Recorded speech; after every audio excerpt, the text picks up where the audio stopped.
Welcome to a special episode of Beyond Four Walls, where we delve into the world of property management and well-being.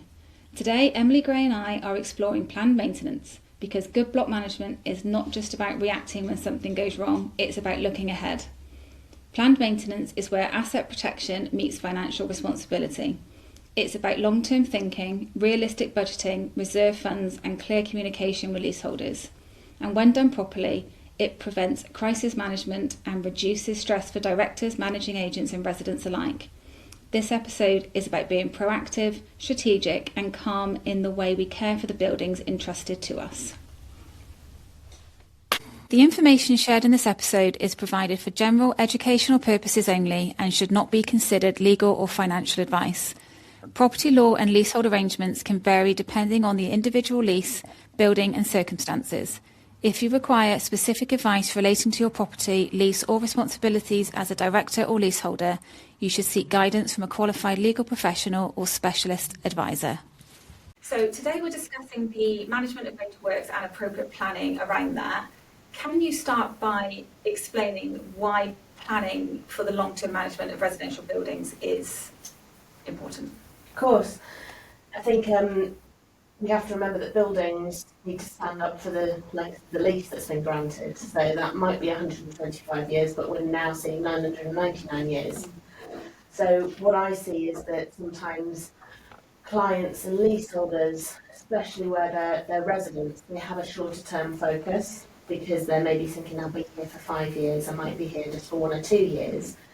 But ultimately, as a director of a resident management company or a freeholder, you're responsible for the long-term life of that building and keeping it as a safe place for people to live. Mm-hmm. And so you have to kind of have a bit of a forecast of what's coming down the road. How long will my roof last? How long will the tarmac in the car park last before it needs to be replaced? Because those are not cheap projects. They're not things that you can just find out and go, oh, everybody, we just need to pay £100,000 and get this done. So if you can have better planning of what's coming up, then you can be more informed, you can plan your budgets, you can plan your reserves. And we need to be conscious of the tools that we can use to do that, because I've been a property manager for 18 years, but I can't really look at a building and go, that roof has got 5 years left in it. You can kind of tell when things are wearing, but we need to get reports to basically help us know what's needed when and how much is it roughly going to cost. Okay. So there's a couple of different reports you can get. You can get a PPM, a Planned Preventative Maintenance report, which will tell you everything that you should be doing to lengthen the life of everything that you have in the building, all of the assets, and when they might be running out as well. You can choose just to look at the capital expenditure, so a CapEx report to say, actually, assuming that things continue as they are, your roof needs replacing in 10 years, your tarmac in 5, your lift in this long. Or you can go into a much more detailed asset management report to look in detail at all of those assets as well, and especially where you've got a building that's got different plant in it, it might have boilers, water tanks, lifts. You need to be finding someone who can give you all of that information alongside all of the structural information, so that you can get a really good plan of what costs are coming up for this building. Okay. And how often should those reports be reviewed or checked or reviewed? How I mean, you can go over all 3 of them, or how often should they be done? So these are not reports that you get them, you look at them, you put them in a drawer and you never refer to them again. You should really be doing a full review of them, I would say, every 5 years. Things shouldn't change that dramatically that you need to do it more frequently, but you should be referring to them very regularly. You should at least be referring to them every time you come to do a budget, or before you go to an AGM or a residents meeting or a directors meeting to talk about what's coming up, because it's your role as a property manager to advise your client what this building needs. And so that's regular reference back to that report to say, actually, we're in now 2027 and this report says next year we need to be looking at the tarmac, we need to be looking at the roof, so let's start planning it. Or even we need to look at it in 5 years, so let's plan our reserve fund contributions. Yeah. And in terms of the key elements that should be included in these reports, a planned preventative maintenance report would have everything from the drains and the gardens and this, that and the other, whereas capital expenditure won't have all of that. So can you just give a little bit of detail of what should be included in order to help you as a property manager create those budgets and create that long-term planning? Yeah, I think it's looking at what have you got in the building. So if it's a fairly standard block of 12, two entrances, pitched roof, car park, we'd want to know, well, how's the roof doing? How's the car park doing? Look at how the walls are doing. How is the pointing lasting out? Is there any evidence of corrosion of the wall ties? But then also, if you're going for a planned preventative maintenance one, how often should you be flushing through the drains and checking, doing a CCTV survey of the drains to see what's going on there, the guttering, all of those sorts of things. Personally, I feel sometimes a PPM can be a little bit like teaching you to suck eggs, because I have seen them refer to mow the grass regularly, demoss the pathways. That's just what we do as standard, but as a surveyor producing that report, you want to make sure you've got everything covered off. But for me, it's your big ticket items. What do you need to be, you've got a reserve fund hopefully allowed for within your lease.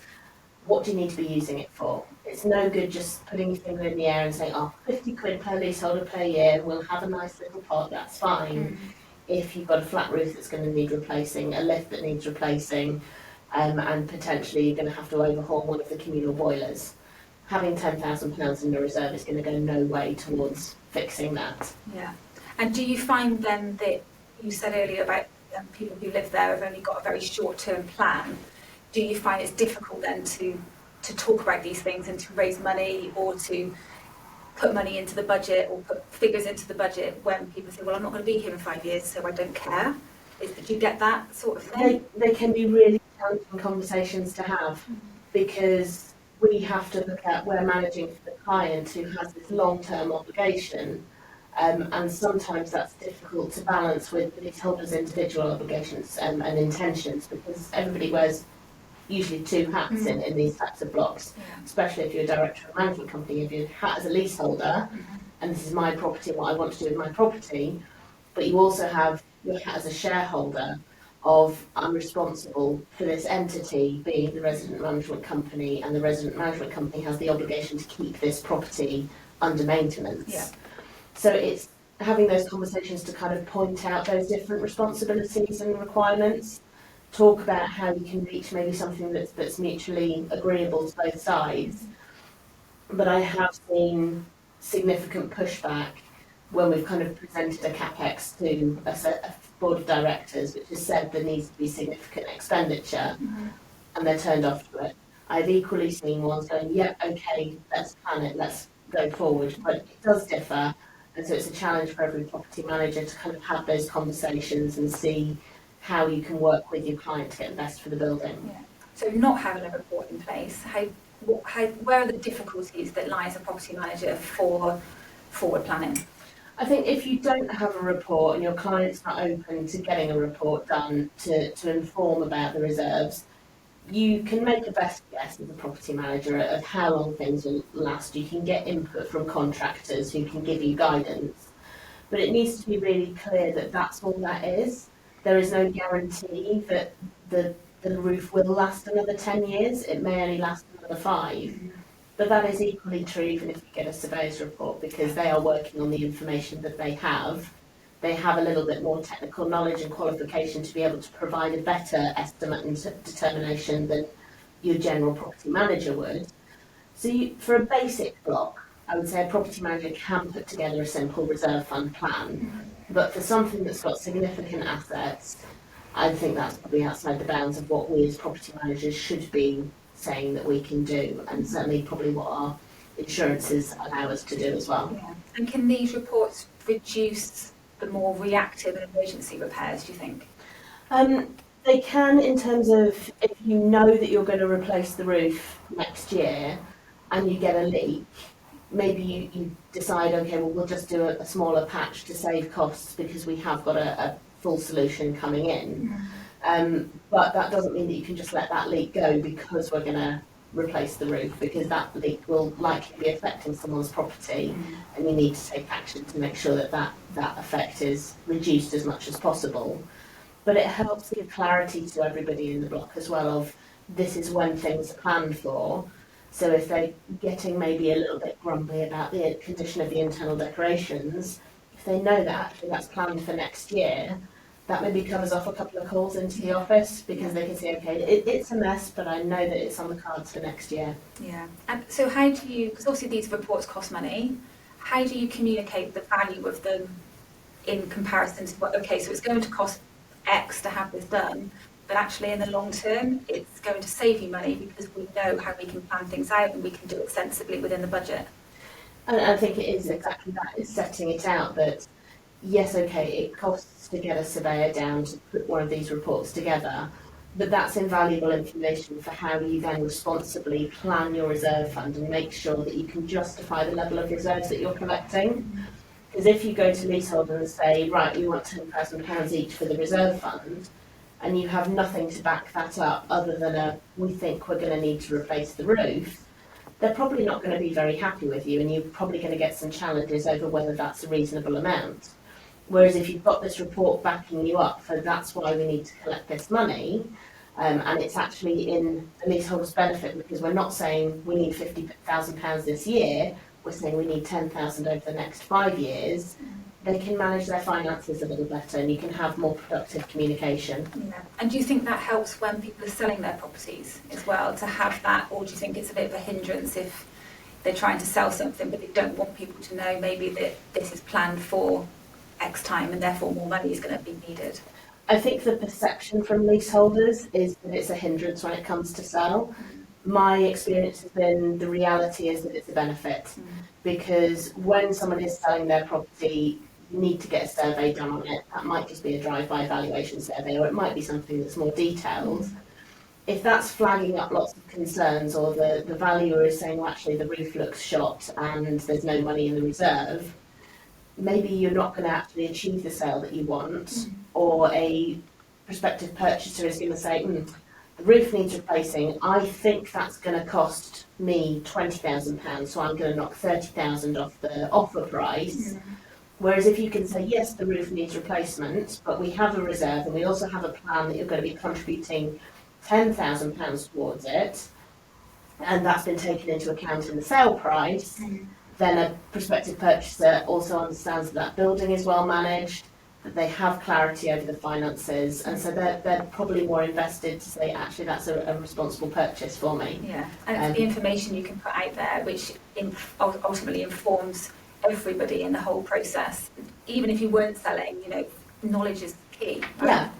Yeah, I think that's it. The more informed that you are, the better informed your decisions are at the end of the day, and then you kind of reduce that, I didn't know the roof needed to be replaced, I wasn't told that, I wasn't prepped for that, I can't afford that, and then you have a block to actually getting that project completed as well. Okay. So talking about major works then and projects, when planning a major works project, what's the first step a managing agent should take?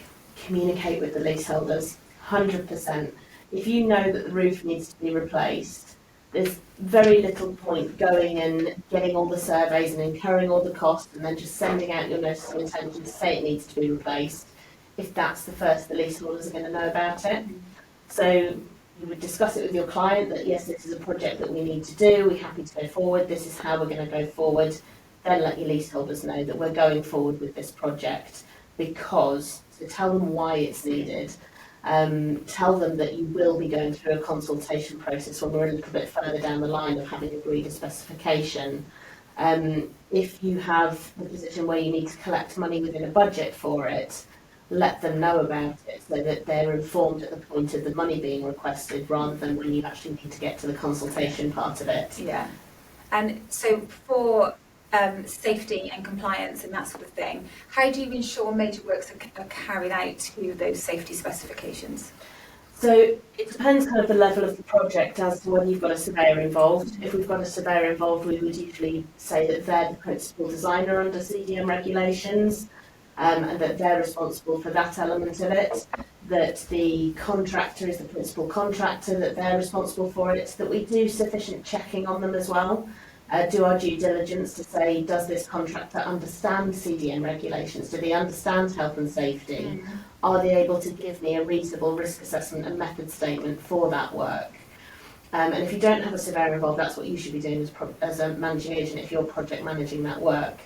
Because CDM, the responsibility is on the client, and we have a tendency to think, oh, well, that's our client. But under CDM, the client is the one who is in charge of making the decisions and instructing the work. And most of the time that will fall to us as the managing agent of saying to the contractor, here's the specification, this is what I want you to do, I'm instructing you to do it on behalf of our client, but we do land ourselves in the middle there. So making sure that responsibilities are covered off, that it's very clear who is taking what responsibility and how that's going to be dealt with. So you've mentioned CDM there. Do you want to just quickly explain what that is? Yeah. So CDM regulations are the Construction Design Management Regulations, and the latest iteration is the 2015 regulations. And they govern the health and safety around projects. Now they say it's construction projects, and so you generally will hear CDM talked about when they're building a property or they're doing massive works. But when you read it, it actually says it's doing any work to a building or to any work really. So even if you're changing a door closer, CDM could come in. And that's kind of saying, well, are we going to do a full construction health and safety plan for that minor piece of work? It comes down to contractor competence. Are you happy that that contractor is competent? Do they work in a safe way? Can they submit a risk assessment and method statement? And then as the level of work increases, you want to be increasing the level of due diligence because the level of risk increases as well. But even if we talk about changing a door closer, you've got a finger could get trapped or could get broken off, you've got someone could fall from height, they could have injury.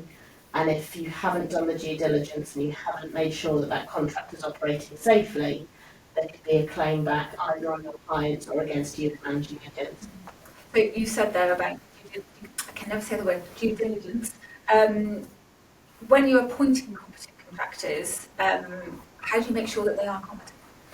I think it's doing the right checks, making sure that they've got the public liability insurance and that that's an appropriate level to what they're doing. There's no point appointing someone to do a replacement roof if they only have £250,000 of public liability insurance, because the potential risk is much, much higher. You want to have a fair process in your firm or as an individual for who do you use. Are they recommended by others? Do you have good feedback? Are they able to demonstrate good knowledge of legislation, provide risk assessments, provide method statements? And a lot of it comes down as well to the communication that you have with the contractor. Do they provide a clear and detailed quote setting out exactly what they're going to do? Or is it a bit of back of the fag packet, I'm going to replace the roof, it's going to be 20 grand, there we go. You want to have confidence in your contractor's ability. And if there are things coming back to you that make you question that, it's probably your gut feeling telling you you're right to question it, so do question it. I think that contractors' communication is also significant. I've worked with contractors who have been extremely rude, who have been unresponsive when I've needed to get them for things, and I've stopped working with them. Even if they've then done a good job, I don't have the confidence that that's what I'm going to get at the end of the day because they're not communicative. So it's the full package from a contractor that you're looking at. Price obviously comes into it, but cheapest isn't always best. Yeah, and who you can put in front of your client as well. You know, they need to be capable, as you say, of communicating properly and without being rude, because you know we're dealing with somebody's home at the end of the day, and there's these strangers walking around doing this, that, and the other. You know, you need to make sure that you're comfortable. Would you have them in your home? You know, so 100%. Yeah. So what's the best way to manage expectations around major works, sort of costs, timescales, disruption, that sort of thing? What's the best way to communicate that? Clarity of communication. I think you can't sugarcoat it. If you're going to be re-roofing a property and there's going to be a lot of disruption, contractors are going to be on site for weeks. There's going to be part of the parking is disrupted because there's a site compound. It's going to be noisy. Tell people. If you don't tell them and you don't set that out, you're going to get the complaints, you're going to get the questions, and it's going to make your life more difficult. Arrange review meetings during the contract to kind of gather again, how are people feeling? Are there any problems? Do we need to address anything? And try and be visible on site as well, so that if you are going down to inspect, tell people you're going down to inspect so that you can talk to them about any issues that they might want to point out to you. Yeah. But I'm reading Radical Candor by Kim Scott at the moment, and she really talks about you say it as it is, because if you sugarcoat it, people will miss the message. Yeah. So if it's going to cost £100,000, and that is a lot of money for people, tell them that, but then tell them how we're going to support them and how we're going to help with that. Yeah. And where that money's going, where it's going to be spent. Exactly. Provide them with the spec, provide them with the tender. Yeah. Give them all the clarity, be honest, be open, be truthful. If something has gone slightly wrong, again, own it and say what you're doing to fix it, because trust takes a long time to build up, but it's gone in a second. So if you give someone a reason to not trust you, it's very difficult to build that trust back up. So be open, be honest, let people build that trust in you. Yeah, I completely agree. But what's your advice then for when you're managing a project and it runs into delays or unforeseen circumstances happen? You know, the contractors disappear for 2 weeks, and you know why that is, because they're waiting for something, or they can't do something because X, Y, Z has to be done first, and they're waiting for another contractor to come in. How do you then communicate that out, and what advice would you give to managing agents for that? And it's something that we all get because we are subject to the Great British Weather. We are. And with the best one in the world, we can plan a project for the middle of June and it can chuck it down. Yeah, That's true. where the timescales out. Yeah. But again, it's letting people know. So looking at all the avenues that we have available to us to communicate with people. It's not, it might be a matter of phoning everyone in the block individually and letting them know. It might be sending a letter, but we have email, we have portals, we have maybe electronic notice boards.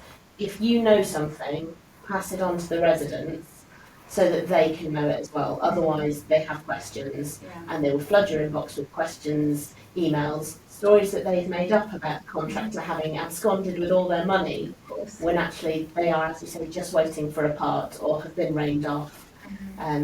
Just use the communication methods that you have and look at what's most appropriate for the block as well. Yeah, and I think it's difficult, or more difficult maybe, with emergency repairs, because you might have to do a roofing project in the middle of winter, but some of the materials or some of the products that have to be used can't be done in certain temperatures. But you have to do it at that time of year because it's an emergency. So I think the communication around that certainly has to be high priority. Yeah. That, this is the product that they're using. It can't be laid at certain temperatures. Therefore, we're going to have to wait until X, Y, and Z. But we're going to do this, this, and this to ensure that the building is protected. Yeah, exactly. We've covered it over with the top. We've done what we can to kind of keep it watertight. Yeah. But we need to wait for more than 4 degrees to be able to put this product onto it. Yeah, definitely. I can understand the anxiety around that though, especially if it's a leak coming into your property. Yeah, it's not nice. No, it's something that's really difficult for us to balance because we are conscious that these are people's homes and people's homes are affected. But we also have to look at the bigger picture of it's not as simple as we're spending other people's money at the end of the day. We have to be responsible with that, and throwing good money after bad is not a responsible way to deal with people's service charges. Yeah. So how do you handle differing opinions around whether a major works project needs to be done or not? So I always encourage opinion and encourage people to kind of put their views forward, think about them, have reasonable discussions around them, and then look at what is ultimately best for the building. And that might mean that different opinions are presented to a surveyor and say that it's actually been suggested that maybe we could approach this like this. Sometimes the surveyor will agree and say, okay, well, if that's what people want, we can do it that way. And I sometimes see that in phasing projects. So you've got a large project that's needed, but you get a lot of kickback from residents that they can't afford it, and could it be phased into 1, 2 and 3? And surveyors might say, yes, that can be done, but these are the impacts from it. And then having a comprehensive discussion around that to say, okay, this project's 250 grand, we can split it into 3 projects, but in doing that we've got 3 lots of setup costs. That's probably going to make the overall cost 300,000, but maybe it makes it more affordable and people are willing to do that. Yeah. And So lots of scaffolding potentially. Exactly, striking, put it back up Yeah. again. But involve people in the discussion, have a discussion, understand differing opinions, and then explore them, and then pick your way to go ahead. So what are some of the common pitfalls, do you think, when managing a major works project? Oh, there's so many that you can come across. I think if we assume that you've got the money in, because the money is always a major issue of trying to get those that haven't yet paid their service charge to get that paid so that you can actually instruct the works. It's then when your project's going forward and everything's going fine, and then the contractor says, we've just opened up this valley and we've found that the whole valley needs to be replaced. And that wasn't anticipated when we started it. And the cost of that is possibly higher than the contingency. And that's when it's making a decision of, right, do I stop? Do I reconsult? Do I go ahead? How do we kind of now manage this? And again, it comes back to communication, talking to the surveyor, talking to the contractor, understanding exactly what's needed, and then talking to the leaseholders to let them know about these problems, the different avenues that we've got, and see what people want to do, but ultimately retaining what's in the best interest of the block as we go forward. And once a project is finished, do you do any sort of post-project reviews that then help you to learn and understand about what to do differently maybe next time? I think it's a really good thing to do. I think time is usually against us in the ability to actually do that. But certainly if you've had a project completed and you're having a residents meeting, talk about how that project went, what was good, what was bad. If you have a snagging period and you've got a retention held for 6 months, ask people for what's wrong, because if you've paid out the retention, you've lost your kind of hold over the contractor to come back and fix things. So again, it comes back down to communication, seek that feedback, look where we can learn to do things better, and be open to change. Yeah. And what's one piece of advice then, finally, but as we finish off, that you would give to anyone really, agents, leaseholders, contractors, about balancing compliance, balancing communication, cost control? Any tips around all of those? It's a juggling act, and it's knowing kind of what balls you've got up in the air and which ones can handle a bounce and which ones can't. If you are able to keep them all going, and you're able to kind of maybe let one just have a back bounce so that you can concentrate on communication when that's really, really important. And then you can come back and work on that relationship with the contractor, all the time keeping an eye on, are we to budget? It's having good connections that you can rely on, so knowing that you can trust your surveyor that's working on it, knowing that you can trust your contractor who's working on it.